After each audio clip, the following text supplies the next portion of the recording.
Oh, it's about time. You are about to enter a world of imagination. A world where battles are fought on hex maps and grids, whether virtually or in person. Dice are cast, swords clash, and even the toughest problems can be solved with a little ingenuity and a lot of luck. From power gamers to role players, all are welcome here. Hell, even 4th edition has a seat at the table. But you Magic the Gathering freaks, you can kick rocks. So, with dice in hand and a heart full of adventure, I'd like to welcome you all to Ravenlore. Happy Saturday, everybody. Ooh, we got a bit of fun on store tonight. Hopefully everybody can hear me okay. If you're out there, let me know if you can hear me. Let me know if the levels are, but we're not going to worry about the levels, no. What? Oh, excuse me for 1 second. What'd you say? Oh, excuse me for 1 second.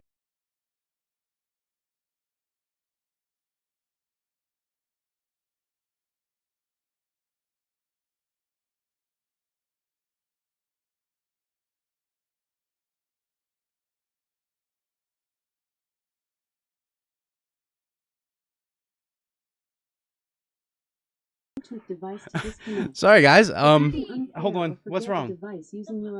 Huh? Okay. We just got hit with a huge storm. Give me. I have to run outside. I have some things outside. I'm going to pause the stream for a second. Yeah. So I'm going to pause this for a second. Excuse me while I go bring some things in outside of the rain. I will be right back.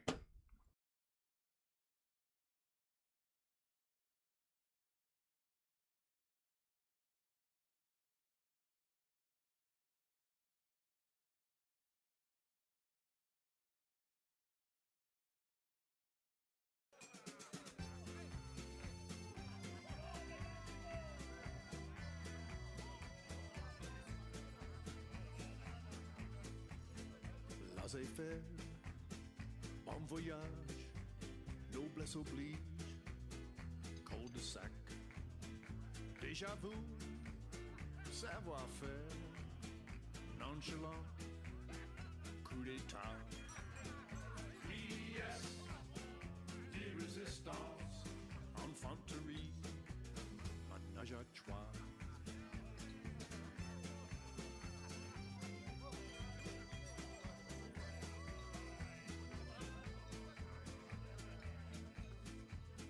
Sabotage, bon vivant, nouveau riche, je ne sais quoi. S'il vous plaît, c'est la vie. Femme fatale, répertoire. Yes, des résistances, excusez-moi, concierge.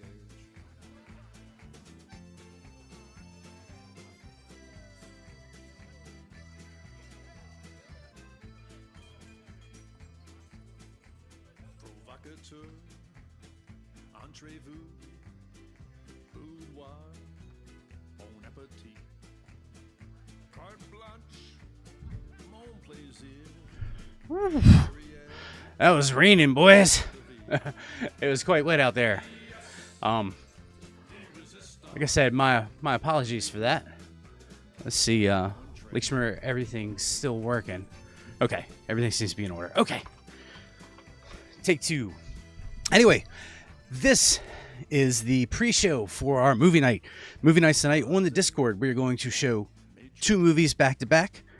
We're going to watch the director's cut of Little Shop of Horrors, and then we're going to go right into Beast of Gévaudan based Brotherhood of the Wolf.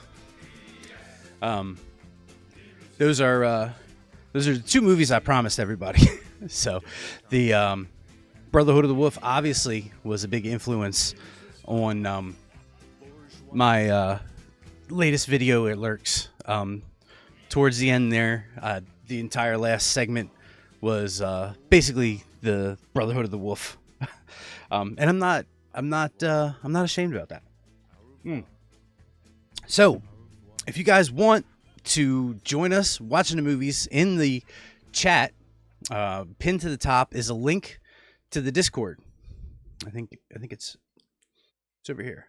I think so. It's a link to the Discord, and what you're going to do is you just hop on, join the Discord, and that'll take you right to where we're going to be watching the movie at. Again, I apologize about the jankiness of the start of the stream. It's weather always sneaks up on you. So hang on. So this is like my new favorite song. Anyway, I'm waiting for my brother-in-law Sean. He went and he's coming over. He's going to be co-hosting tonight with me. So everybody come hang out over on Discord, watch some movies with us. But while we're here, I thought we'd do a little bit of fun stuff. Maybe some reading. Pick up back on taking a look at Forged in Darkness. For those old schoolers, I decided to wear my Polyhedra Paradise shirt to the stream. So, but rest in peace, Polyhedra Paradise. But anyway, without further ado, let's. I did want to thank all of you, and I'm burying the lead here. It lurks. Thank you all so much. The video is doing so well. It's up already at 2,200 views in only 7 days. It's by far one of the most viewed videos I've had, and I thank all of you for that. That's what tonight is about. We're kind of celebrating. We're gonna have fun watching some movies and hang out. Again, follow the link in the pinned comment to go over to the Discord. But we got about a half hour before we do that. So let's go take a look at Forged in Darkness. All right, so Forged in Darkness was a supplement that came out in 2nd edition. I gotta turn the volume down here. Kind of blowing my eardrums out. Let's see. Let me know how the volume is out there. Okay, hang on. Sorry. Look at. There we go. Turn that down. Turn this up a little bit, and I think I may have the levels balanced. It has been a while since I've done a live stream. I appreciate you, sticking through the little bit of speed bumps. But anyway, Forged in Darkness, official campaign accessory, Advanced Dungeons and Dragons. Not 2nd edition. It's just an AD&D. All right, so seeing as how we're kind of doing Maligno and Odier, we're gonna stay in Maligno's toy shop. So let's see, table of contents. We got how to use this book. You just read, you just read. Hands of Power. We're not worrying about the Hands of Power. Black Vault. Giuseppe's Toys. So I think we covered the Dancing Men and Death in a Box. So we're going to take a look at Porcelain Tops. That's 36. Let's see.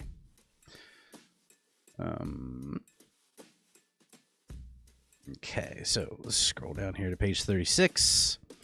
Again, if you're just joining us, tonight is a preamble to tonight's movie night.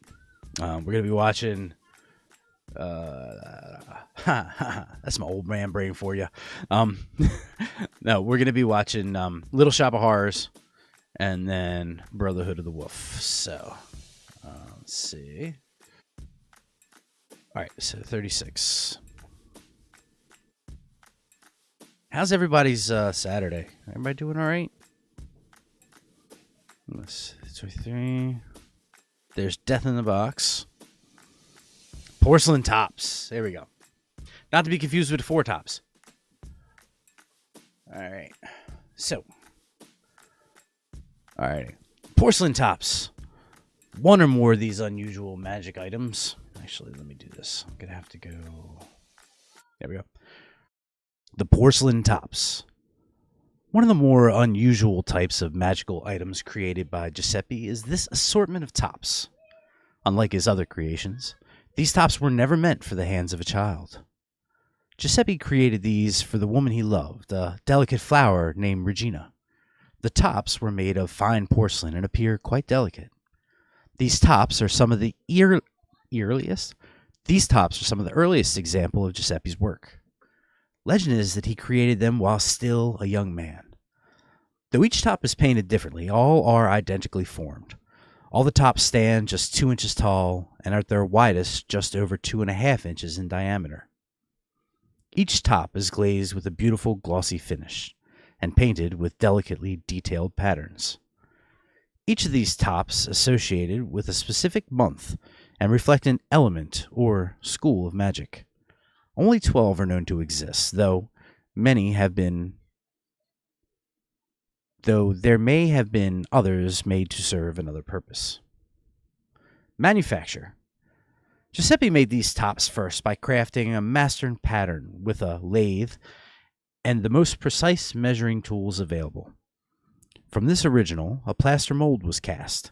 Into the mold, a carefully formulated clay slurry was poured.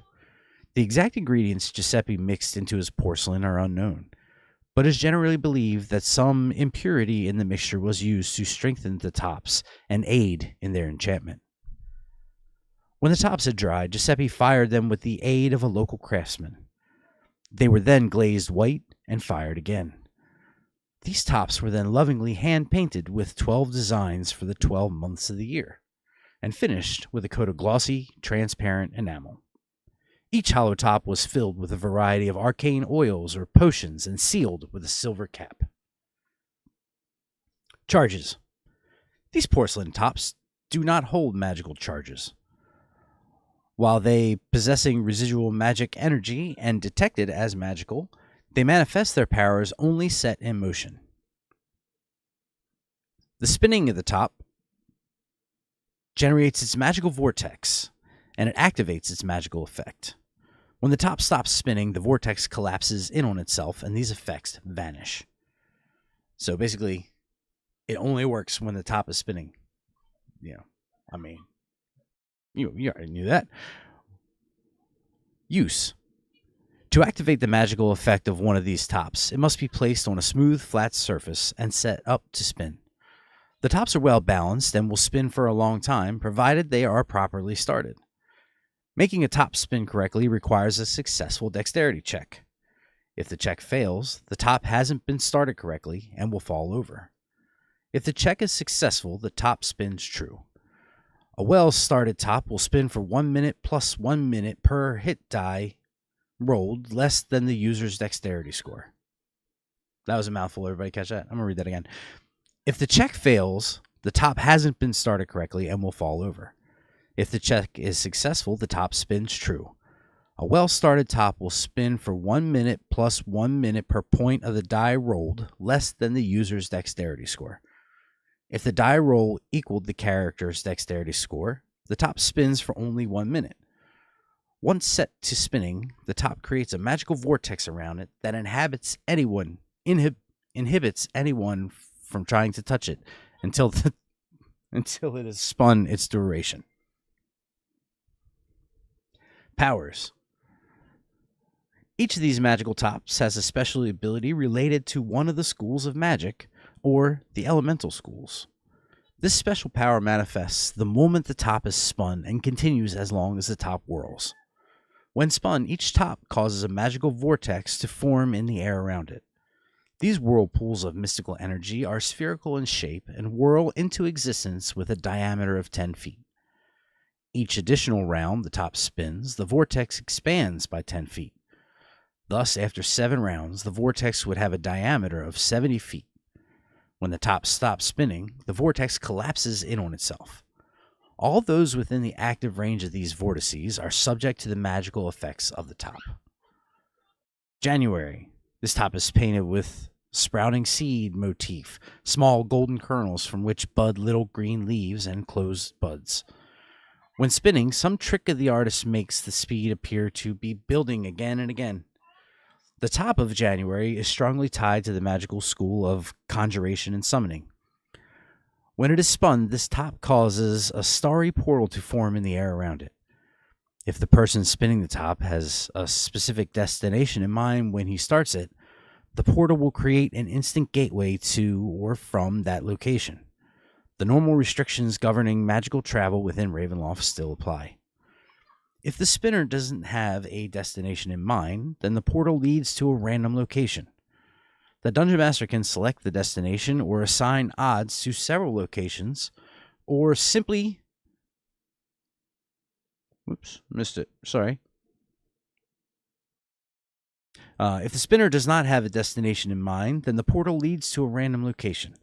The Dungeon Master can select the destination or assign the odds to several locations and simply roll the dice to determine where the portal leads. The Dungeon Master should keep a few things in mind when any character chooses to use this top. First, the portal is visible and can be used by anyone from either side. Also, the top can never be taken through the portal. It must be left behind to continue to spin when its owner steps through the portal. Finally, the portal may remain open after the characters pass through it, so pursuers may be able to follow them. However, if a creature attempts to step through the portal on the magical realm, then it collapses. A save versus death magic is required, or the traveler may suffer severe amputation injuries and possible death. So if you don't get through this thing before the portal shuts, you could lose an arm. Hey, Felipe, how's it going?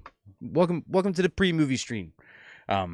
If you don't know, for anybody who might just be joining us, this is the pre-stream for tonight's main event, which is a double feature movie over on the Discord. We're going to be watching Little Shop of Horrors and Brotherhood of the Wolf back to back. I'm going to be joined by my brother-in-law, who's going to be in studio with me, and that double feature is going to begin in about 20 minutes. So right now we're just kind of killing time and looking through Forged Darkness. So let's see. All right, February. This top is painted with the delicate tracing of silver snowflakes falling across a field of midnight blue. When it spins, the pattern seems to depict a gentle falling snow. The top of February is strongly tied to the magical school of abjuration. When this top is set to spinning, it creates a whirlwind of sparkling snow. This whirlwind devastates all forms of magic that are within its area of effect. As the vortex expands, its power consumes the essence of magic, creating a magical dead zone. Within the area of the vortex, magical spells and magical items will not work. Magical weapons lose their bonuses, and existing magical auras fail. Magical items have a 10% chance of becoming permanently non-magical for every minute that they spend within this magical dead zone. I like this. This is a pretty cool top.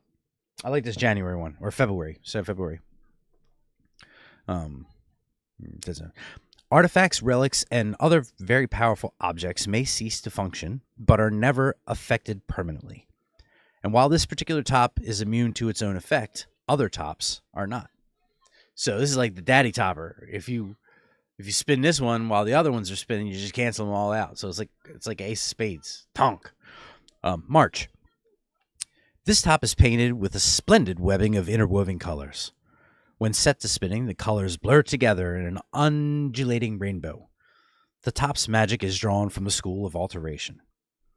The spinning of this top unleashes a wild nimbus of color similar in effect to that created by a prismatic spray spell. Yeah. All within this area, except for the person who spun the top, is struck by an effect identical to the prismatic spray spell. Any creature with fewer than 8 hit dice is struck blind for 2d4 rounds, and all suffer one of 7 different effects determined by the color of the ray that strikes the victim. To determine which ray strikes, roll 1d8. Note, the effects suffered if an appropriate saving throw is made.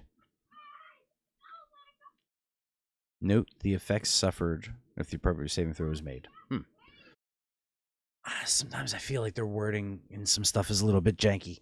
Yeah, and if anybody is here, like and share the stream out so we can get some people in here and we can all watch some movies together. So Red suffers 20 points of damage if failed to save versus spell for half damage.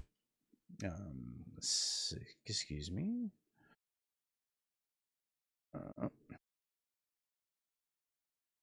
All right. Orange, suffer 40 points. Save versus spell. Take half damage.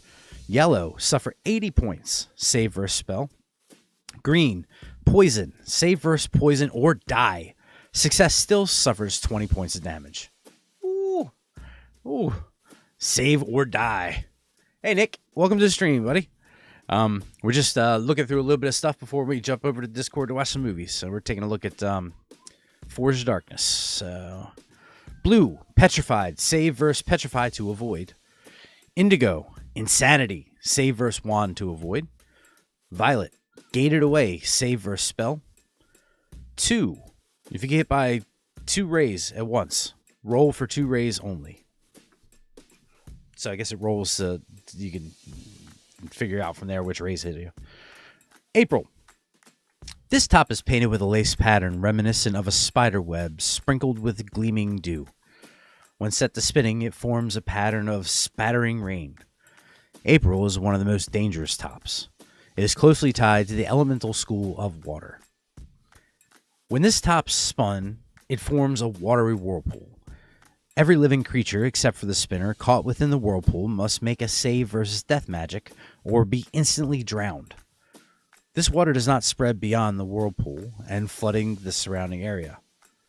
Anyone caught within the whirlpool for more than one round must make a new saving throw each round to escape. May. This top is painted with an unusual lattice pattern similar to the facets of a cut gem. When spun, this pattern appears to present an endless cascade of gems. This top is strongly tied to the elemental school of Earth. As soon as this top begins to rotate, it forms an energy sphere of glittering fairy lights that fills all about. This sphere alters the force of gravity in its area. Within this zone, everything is affected by a reverse gravity spell. When the top stops spinning, its magic will cease, causing everything in the area that was not anchored to the ground to come crashing back down to Earth. The person spinning the top is not immune to this effect, but may prepare himself to react for the sudden shift in gravity. So, if you're gonna spin that top, you're gonna lash yourself down to something, so you don't end up getting tossed up in the air. All right, September. This top is painted with roses nestled in a thicket of thorns. When it is spun, the patterns form a tween briar with roses budding and blooming and wilting before one's eyes. This top is tied to the school of enchantment and charm. When this top begins to spin, it radiates a sphere of invisible energy that makes the very air shift and shimmer like a mirage. Everyone within this magical aura must make a save versus spell or be affected as if the spell was Lehman's Lamentable Beta Bormant. I gotta zoom in on my computer screen to make sure that's right. Bella Bormant. I thought it was a T. Oh, my old man eyes. Where are my glasses? Where's my cane? Sorry. Yeah, Bella Bormant. And we'll begin to discuss any subject of immediate interest, often the top itself. As soon as the top stops spinning, its magical effects end. I feel like belaborment. He's belaboring the point. Belaborment. How many of you out there were yelling belaborment? Like, I'll accept it if you were, because Belaborment. I'll let my daughter hear that. She's already mad at me. Got pronounced hungry like Hungary like the wolf. Anyway, October. This top is enameled with a glossy black finish and set with images of phases of the moon. When it is spun, viewers are treated to a most unusual optical illusion of the moon waxing and waning. Strong magics from the school of necromancy are focused within this top. The moment that this top begins to spin, it radiates as a nearly invisible mantle of shadows. Anyone who comes into contact with this top's aura must make a save versus death magic, or will suffer the drain of one experience level or hit die instantaneously. I love the lethality of 2nd edition. Lose level. Let's see. Where was I? Any creatures who spend more than one round with the top's aura must make a saving throw every round. So it is possible to lose a number of energy levels to this diabolical device. The person spinning the top is not affected. November. This top is decorated with a strange mosaic of autumn colors.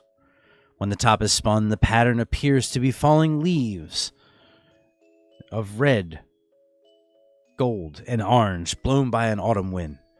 There's a strong bond between this top and the magical school of invocation and evocation. When this top begins to spin, it creates a nearly invisible sphere of frosty wind. Any living thing that comes into contact with this wind must make a save versus death magic or be aged 10 years per round exposed to the wintry wind.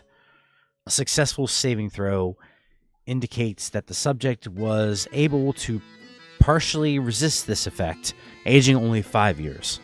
In either case, a system shock roll was required to avoid instant death. The one spinning the top is not subject to the effect. Alright, let's see. Let me check the time here. Alright, 5:49. We got 10 minutes. This is the 10-minute warning. In 10 minutes, we're going to switch over to the Discord, and shortly thereafter, we're going to start the movie night. First up is going to be Little Shop of Horrors. Then after that, we're going to watch Brotherhood as a Wolf. Just waving hi to some new people who popped into Discord. Again, the link to the Discord, you can get there through the main page. You can also get through a pinned comment on the chat here. That'll take you directly to the movie night. Anyway, let's where was I? September. No, we just did September, right? We did September. October. This top is enamel with a glossy black and set with images of the phase of the moon. We already read this one. So we're on November. What's up, Dammy? They're cheap here. Ladies and gentlemen, my brother Sean, who's going to be co-hosting tonight's watch party with me, just showed up. Say hi, everybody, Sean. Hello, everybody. He's gonna be camera left. We're gonna start in about 10 minutes. So let's just finish up November here. November. This top is decorated with a strange mosaic of autumn color, and we read that one again. Man, my brain is wonderful. We're on December. Nick, don't you yell at me, Nick. Oh, cool. Glacier's gonna be stopping by. Great. All right. December. This is the last month of the year, so we got this. We got this. This top is painted with a gleaming, snowy landscape dotted with the emerald spires of evergreen trees, rocky outcroppings, and an icy river. When spun, the pattern appears to show a racing trip across a wintry wonderland. It is tied to the school of wild magic. Nick says, "Hey, Sean." Hi, Nick. Wild magic, yeah. The instant this top begins to spin, it creates a rippling aura as if the air were a pool of water into which a stone has been cast. Any die rolls required of a character while within the area the top's effect must add a random modifier to the check. The DM rolls a 1d10 to determine the modifier. If the roll is even, the modifier is a bonus. If the roll is odd, the modifier becomes a penalty. Thus, a roll of 6 indicates a bonus of +6, while a roll of 7 indicates a penalty of -7. Don't be confused. If the roll is being modified is a percentile roll, the modifier is multiplied by 5. Thus, a roll of 6 would indicate a bonus of +30 for a percentile roll. The one spinning the top is also subject to this effect. Curses. Curses! While the powers unleashed by spinning a porcelain top can be deadly, the top brings yet another danger to those around them. Anyone who halts the rotation of any of the tops by any means unleashes a powerful burst of magical energy. They call it Spinus Interruptus. The magical energy expands into a space equal to the top's sphere of effect at the time it was halted. If the effect of this magical release is identical to that of a sphere of annihilation, thus everything that falls within its boundaries is instantaneously disintegrated, swept out of existence. No one, not even the person who spins the top, is immune to this terrible effect.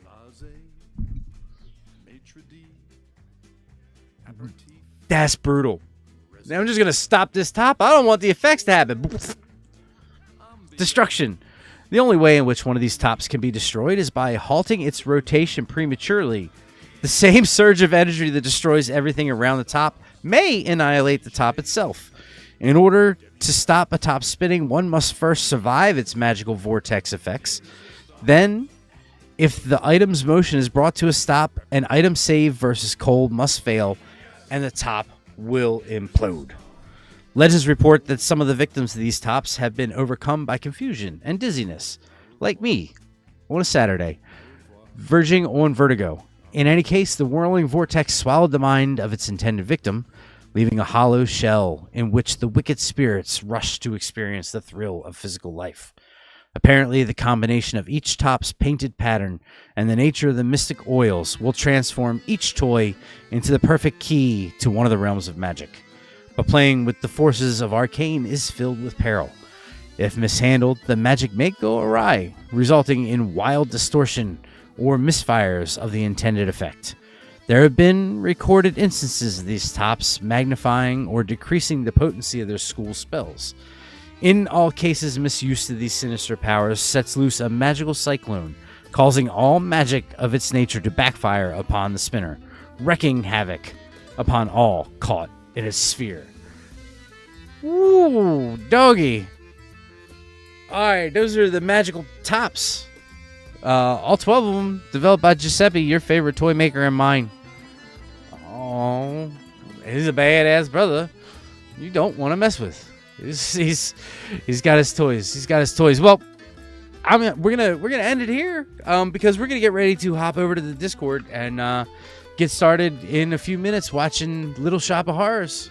So if anybody's watching this on replay and it's still Saturday, there's at least for the next 4 or 5 hours, there's still gonna be plenty of time for you to come over and join us on the Discord. The link is in the description. It's also in the pinned comment on the chat up here. Point to the chat, Sean. Point to it. But that's it for us on this stream. I'll see you guys over on the Discord. Don't get lost in the mist. Take care.